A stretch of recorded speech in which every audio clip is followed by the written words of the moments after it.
Hello, and welcome to another episode of the Dungeon Masters Dojo podcast. This is a show for game masters and players alike.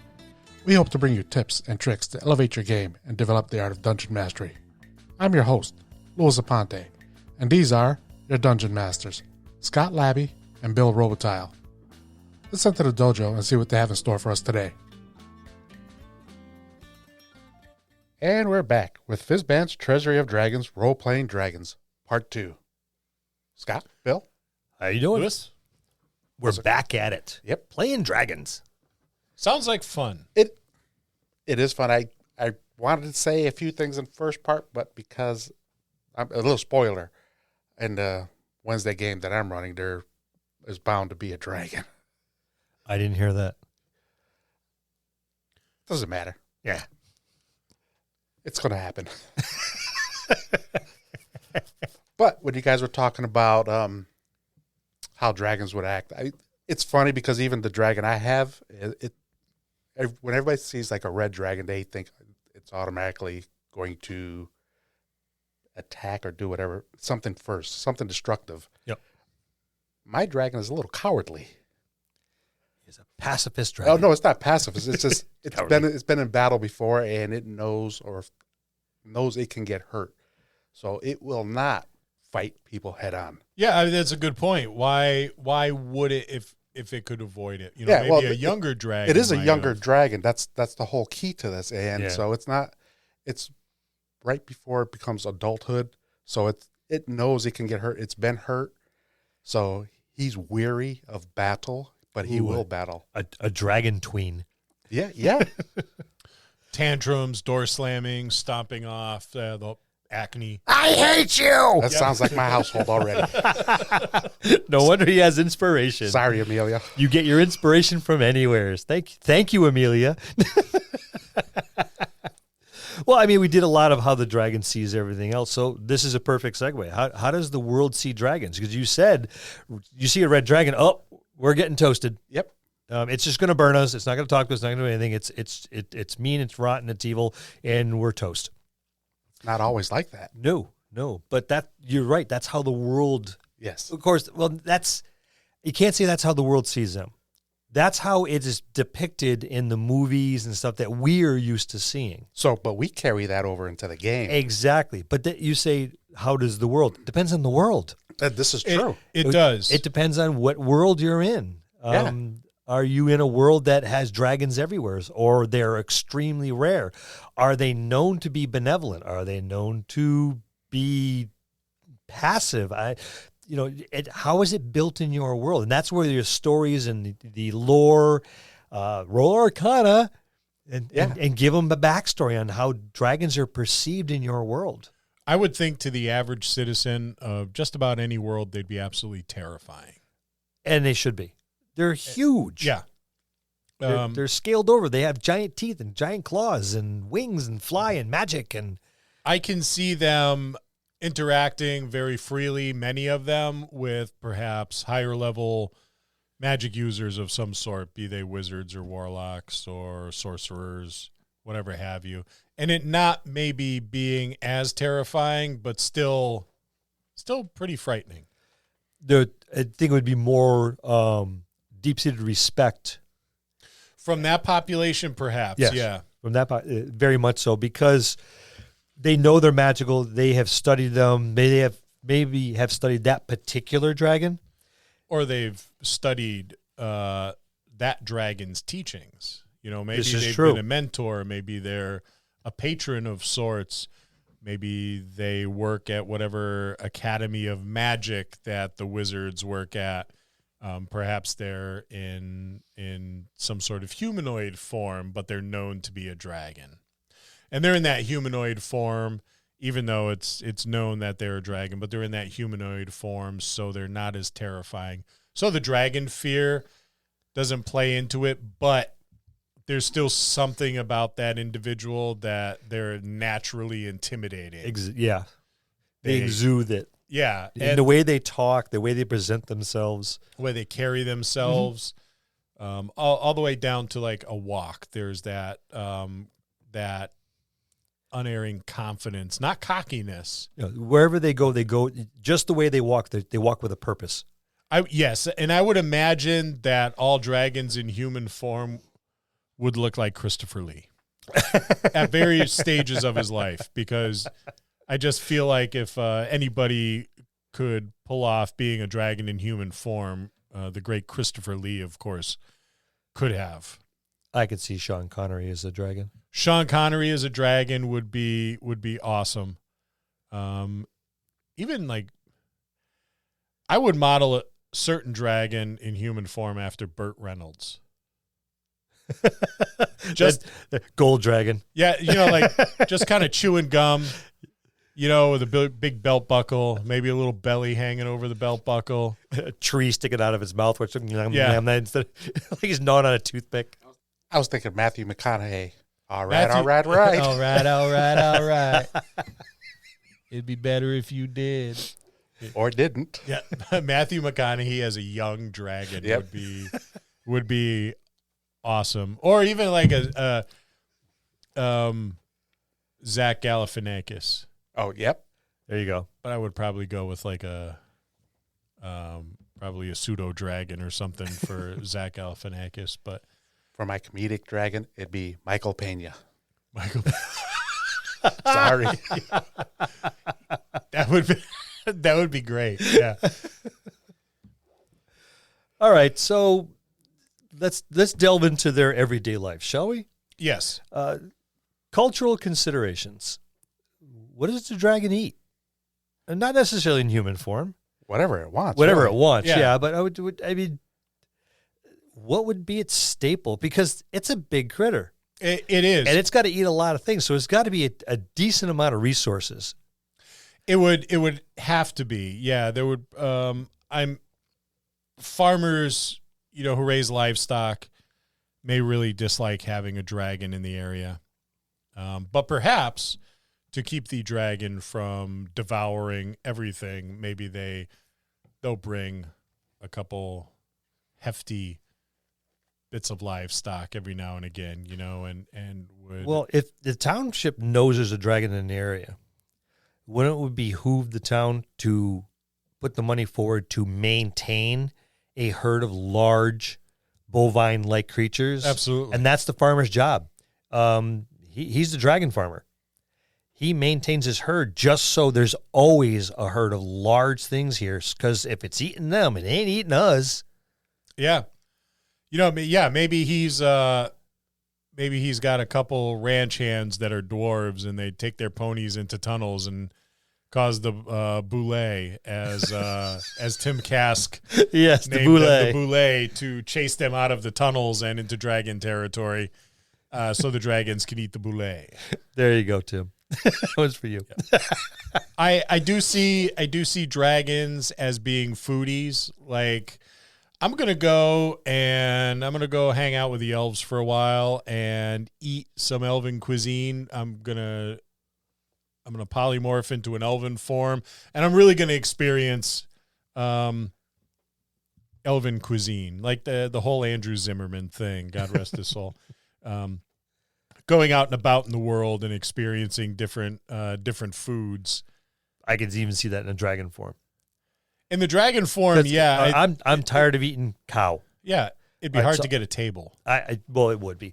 But let's go up north and let's see what the white dragons are eating. Let's see what the white dragons are eating. Yeah, polar bears. Yeah, they're good. Okay, like just big white peaches.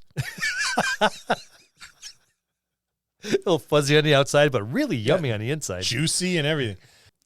How about family? I can't imagine a dragon's family would look like the Cleavers of the Brady Bunch. I'm thinking more like the Osbournes. Well, I would totally model a dragon after Ozzy Osbourne. Like older Ozzy Osbourne. Oh, yeah. I think it would look very, very reptilian, like maybe there'd be like a clutch of eggs that are born, and some of them would hatch, others wouldn't. Maybe some of the hatchlings would eat a couple of the weaker ones, and then they would go about their business, and the dragon would never see them again. Or, the father dragon wouldn't be seen ever again after mating. But I think dragons would purposely go out and mate with humanoid species to experience kind of what it was like to be in their family unit and foster some half dragons. And maybe that's where we get like draconic sorcerer origins. Yeah. And that sort of thing. I think they would get so bored living so long that they would want to try a bunch of different things. And it's like, okay, I'm going to go live with the dwarves and see what it's like to be in a dwarf family. And then... Or just be amongst the dwarves. You could be just that solitary dwarf that lives in the house at the end of the street, and he seems to have been there forever. Still trying to figure out which one's a boy dwarf and which one's a girl dwarf because they all have beards. One smells slightly worse than the other. Boy dwarf. Yeah. It might not necessarily be that they want a family. They just want their family is the community. Maybe to experience everything amongst the community, not necessarily to have a family unit, but I could see them very easily just settling themselves in and just experiencing every part of the community. Go down to the poorer section and the richer section and the merchants and the shipwrights and just hit every part of it and integrate themselves for 20, 30 years in this particular section. And just change their look a little bit, change their name, pop into another section, and spend another 20, 30, 40, 50, 100 years. These humans in this particular geographic location are my family. Like all of them. Yes. I see it being kind of the stuff fairy tales are made of, too, where maybe the dragon's out and he looks like a frail elderly man and maybe he's not dressed well. And he's kind of mistreated because of his appearance, but then someone comes along and treats him with kindness, brings him in, gives him a bowl of soup, and then the dragon reveals himself to be more than just a poor old man, but someone who's like, okay, so this is what I have for you because of your kindness, because of your decency, and then maybe an adventure launches from that, or maybe a bag of gold appears for these otherwise poor people, and their station is very suddenly elevated, and they have the favor of this dragon. And then the dragon comes back 100 years later and see how if there still is gratuitous now that they have a different station. Yeah, and maybe it's something embedded into that family. Like we always, no matter how wealthy or how well we're doing, you always have to be humble and kind to other people because this is the story of our family, and we don't know if he's coming back. Yeah. So if you don't want to get eaten, or everything taken away, or even worse, everything taken away, behave accordingly. All right, so let's go. What's important to a dragon? What would be important to something that lives an extremely long time and is intelligent?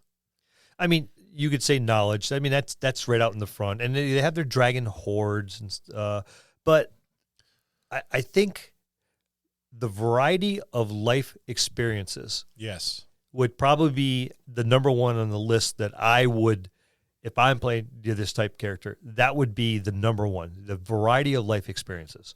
Like they would be collectors of sort. I think it would be inherent for them to be collectors, and maybe in their youth, it's like I'm going to collect wealth, and then as they get older, they're like, well, it's just shiny, but it does nothing for me. It's boring. So I've never experienced what it's like to dive off a cliff, into the ocean. So I'm going to do that. I've never experienced what it is like to dance at a fancy ball or paint or write poetry. I've never known what it's like to fly without wings. Yeah. So I'm going to study magic so I can get to the level where I can cast that spell so I can fly in a human form and see what it's like to fly without wings. What about companionship? And then there's companionship. And I would see that very much so like like Highlander, and if you haven't watched Highlander, pause this right now, go out, find it on cable or whatever, and watch it because it's an awesome movie. Don't watch 2 or 3. Just watch the first one. Or the series. I'm sure there's fans out there, but you know what? I'm sorry, but it was rubbish. The first one, the movie, with Christopher Lambert and Sean Connery, and the great Clancy Brown, who was the Kurgan, who was probably one of the best villains ever. But go watch that. So this guy is immortal, and he lives forever, and the only way he could be killed is if his head gets cut off, and no one's cut his head off yet. So he's been around for a long period of time, which sounds awesome, but he's had all these different relationships throughout his life, and because he lives forever, he watches all these people grow old and die, and that's got to suck. So I see that kind of happening with a dragon, where a dragon may want to establish relationships because it's lonely being a dragon, right? Everybody's shit scared of you, and dragon culture may not be such that is like, okay, I'm going to settle down with, mama dragon for the next 1,000 years. And I see male dragons doing their thing and mom dragons laying eggs and then bouncing and everybody, so there's no like companionship. Right. So they may try different varieties of companionship. Let me go find a friend. We'll be pals. We'll hang out. We'll do all these things, and they have this awesome time. And then their friend grows old and dies, and they're like, "Oh my God, this is awful." And then they may have a dog. I'm going to have a pet. That's companionship. So I'll have a cat, or I'll have a pet human. Yeah, this is Carl, my pet human. Carl's shit scared. He does whatever the dragon wants him to do because he doesn't want to get eaten, right? But then Carl grows old and dies, and the dragon's bummed. So I see the dragons almost as like tragic characters in the storyline, because as they get older, they understand that I'm going to outlive everybody except maybe a couple of my elf buddies. Yeah. But even then, I'll probably outlive them. So I'm always going to be in a state of perpetual loneliness, only now I'll have a broken heart to go with it. It's no wonder they end up bitter and mean. Yeah, like us. Well, I'm not mean, just a little bitter. Bill's the mean one. I'm the mean one. You're very bitter. Yeah, like a grapefruit. Yeah. Nothing wrong with grapefruit. They're bitter. Well, like a dragon, he's had several relationships, and they've all died. Oh, shit. It's a rough day for me. My God. Taking a beating. I love you, Scott. It's true, though. So I see it being very tragic. Oh, and I agree. But I can see them, but that need for companionship, like Lou said, to be able to just have a simple conversation. Yeah, for those experiences of having a relationship of some sort. Now, the relationship, like you said, might just be at the university. Yeah. I'm just going to go to the university and teach, because here's a bunch of new people, and I don't have to worry about losing anybody because they cycle through. Yeah, I'm always getting a fresh batch. Yeah, I'm getting fresh batches all the time because they move on to do other things, and maybe they'll come back and they'll be older and say, "Oh, I learned all this stuff, and boy, you turned gray." Well, it has been 100 years. Oh, it has? Oh, okay. Gee, how's the family? They're all dead. Thanks for asking. Oh, okay. Well, nice to see you again, and off they go. But I didn't have to watch them die, and here's a fresh batch, and so I could see universities or schools or Wizards Academies, things like that, being very attractive to a dragon. And the dragons being somewhat socially awkward at times, even though they have this air of great confidence. But asking those questions, how's the family? They're dead, actually. Everybody's dead, and my days are numbered because I'm old now. So the only thing's keeping me alive is a little extra magic. Yeah, not having that kind of social skill to navigate those situations because they're still kind of fresh. Yeah. And dragons, I imagine, like all other long-lived creatures, would not really be punctual. They'd have no sense of urgency. No, it'd be Time is nearly infinite for them. Yep. Habitually tardy. Yeah. Or they show up early because they're afraid of being tardy. Yes. I was going to say So that. they show up 2 days early. Yep. For a 1 hour meeting. Yeah, knowing that their human friend may not live tomorrow, they will always. I think they would be on time for most to meet them and everything. That's a good point. Yep. I wouldn't want to be late because this human could die any minute. Yeah. And then what do I do? I mourn and I go find another friend. Yeah, flush them down the toilet. That's it. Or put them in a cardboard box that's shaped like a coffin and bury them in the sand dune out back. Yeah, bury them in the garden. Like a, oh my God, I can't think of the name of it now. Strahd revamped the cardboard box. That's why I was mentioning it. And you could get that in our giveaway of epic proportions. In celebration of 1 year of podcasting, we are holding a giveaway of epic proportions. Everything you need to get started running games. 4 dice trays, 12 complete sets of dice, 4 Crown Royal bags, the D&D Essentials Kit, the D&D Starter Kit, Horde of the Dragon Queen D&D Adventure, the Young Adventurers Collection, Nerdarchy's Out-of-the-Box Encounters, Brass and Steel Steampunk Tabletop RPG, OSR Greats, the Rad Hack, Into the Odd, and White Box Fantastic Medieval Adventure Game. But that's not all. The Curse of Strahd Revamped is included as well. This complete list goes to one lucky winner in the U.S. We realize we may have asked a lot of you initially, so here's the new and improved way to enter the epic giveaway. Simply go to thedungeonmastersdojo.com, our home on the web, and send us a message. You will automatically be entered into the giveaway for a chance to win. After we receive 500 messages, we will draw one lucky winner. We'll see you next time in the dojo. So we talked about dragons having a long lifespan. Yep. So how long do dragons live? Wow. That's a good one. And again, I think that might be very indicative of the world you're in. I was about to say the same thing. The world. Yeah. The world should probably dictate that, because I don't recall seeing an age chart in this book. I don't either. My dragons have always been very, very long lived. Like they outlive even the oldest elves. And back in AD&D, I think the oldest living elves were the elves with the longest lives, I should say, were the gray elves. Mm-hmm.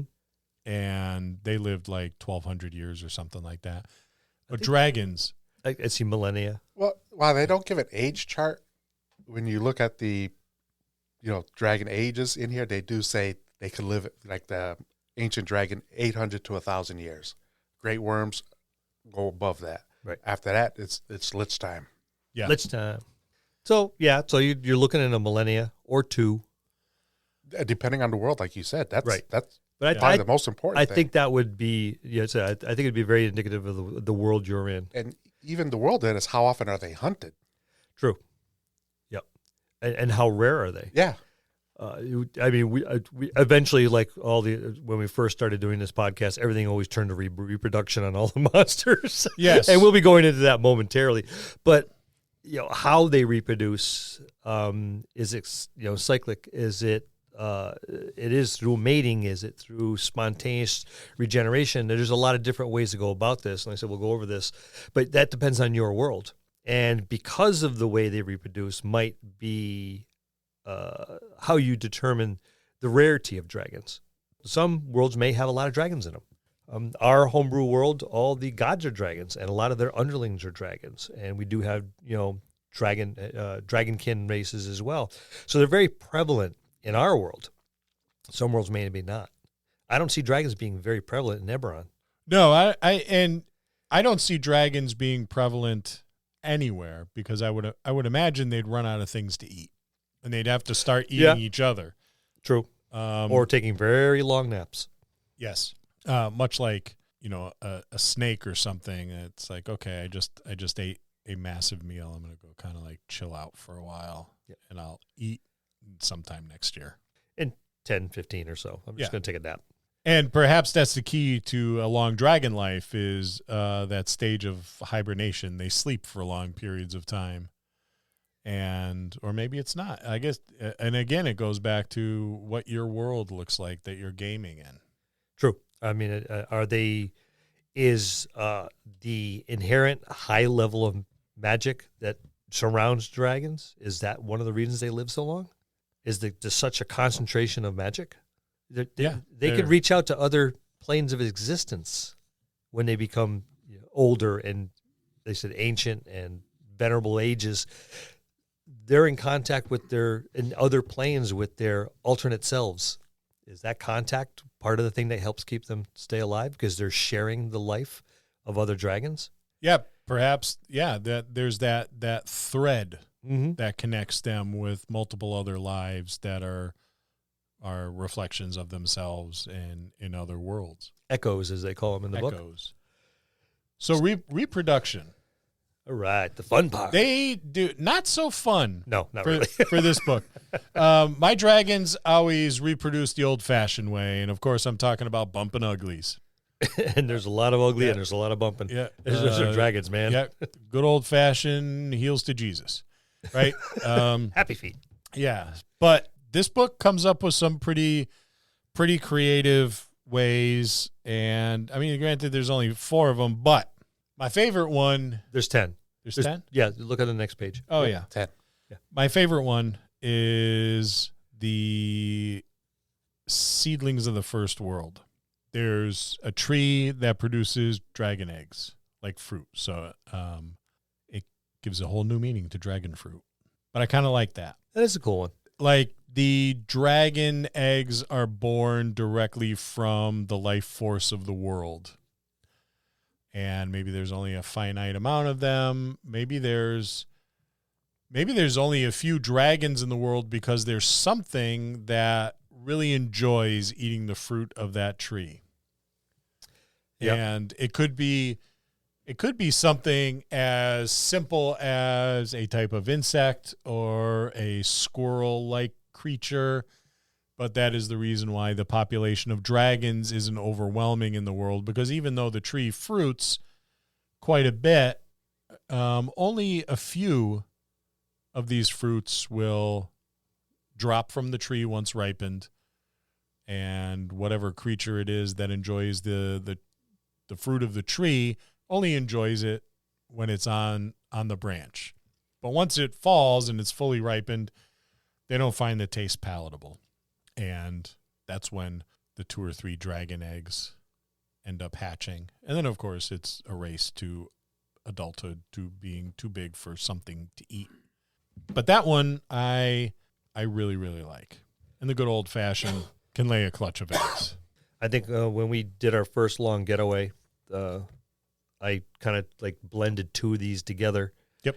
Where we did the spontaneous reincarnation along with the rejuvenation, where when one dragon died and another one rose from the ashes of the first, almost phoenix-like.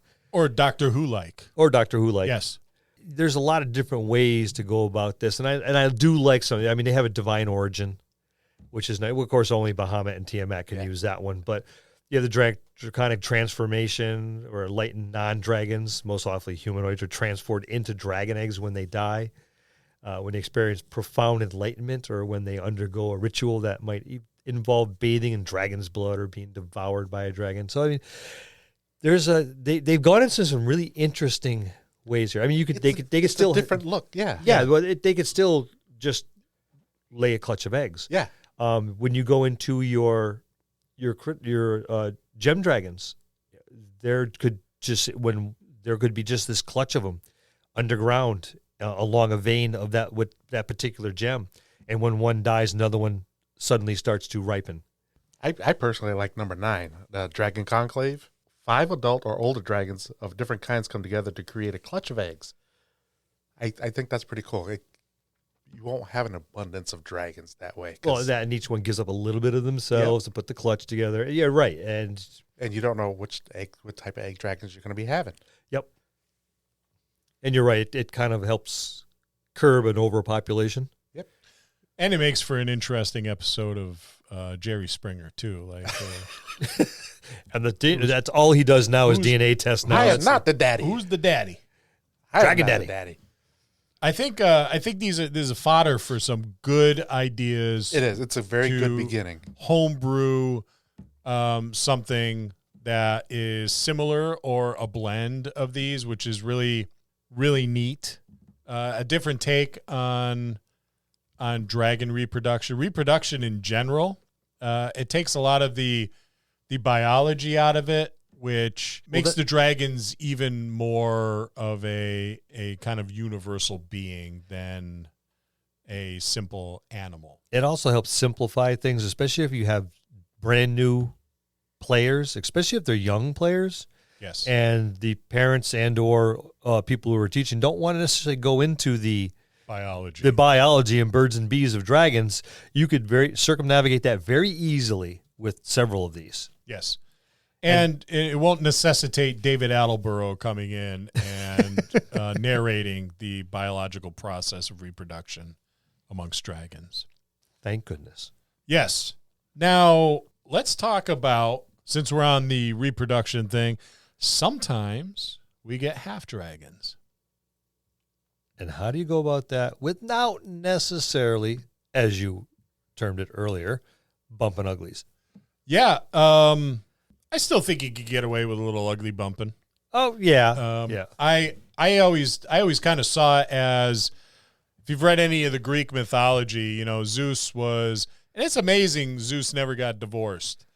And or taken to court for like child support, because Zeus was always like chilling out with like mortal women, and I think there was even like a cow or something involved, but we're not going to get into that. Our explicit rating doesn't cover that sort of stuff.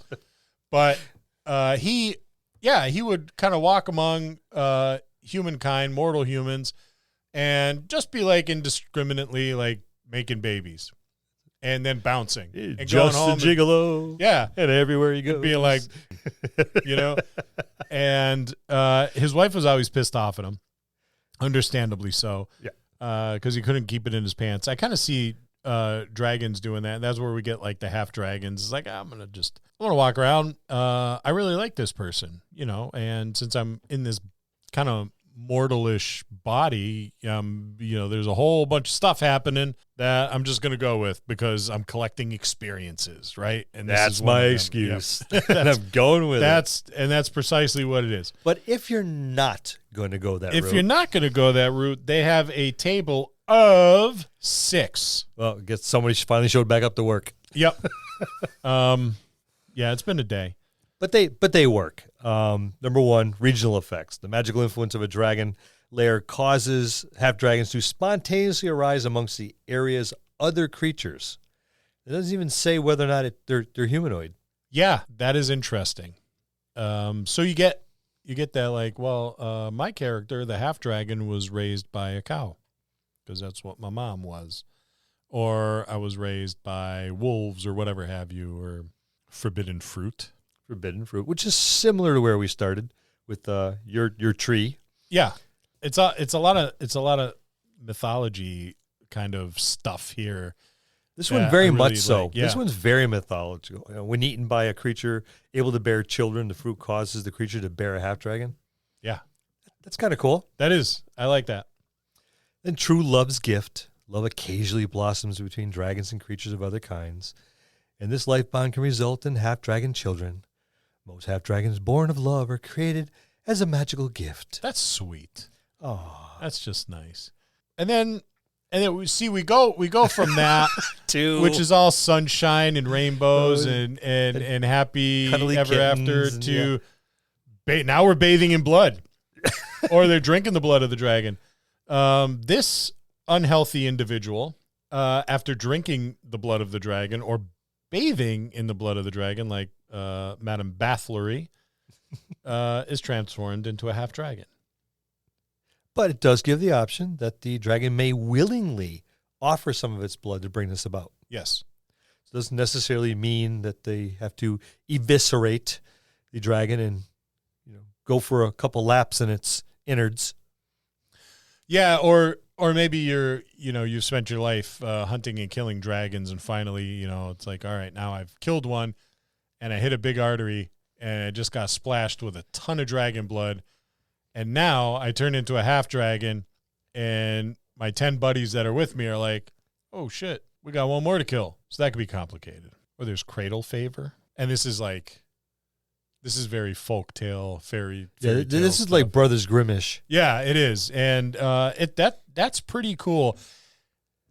And I like how they put some of this stuff in here after The Wild Beyond the Witchlight, because that was very folklore, fairy tale themed. Yes, and it adds a little fantasy, a little fantastical stuff back to the game, which I think was kind of missing.